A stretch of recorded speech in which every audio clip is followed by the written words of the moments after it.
Ben ritrovati al meteo.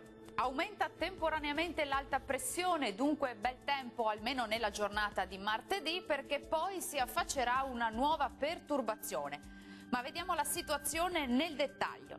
Sul Veneto sarà asciutto e soleggiato ovunque, il cielo si presenterà sereno o al massimo poco nuvoloso. Qualche addensamento sui rilievi ma senza ulteriori conseguenze.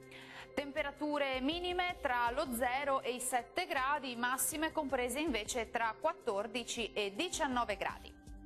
Prevalenza di sole anche sul Friuli Venezia Giulia, il cielo sarà sereno salvo per occasionali annuvolamenti sui settori montuosi ma senza piogge degne di nota. Temperature minime tra 4 e 9 gradi, massime comprese invece tra 13 e 15 gradi.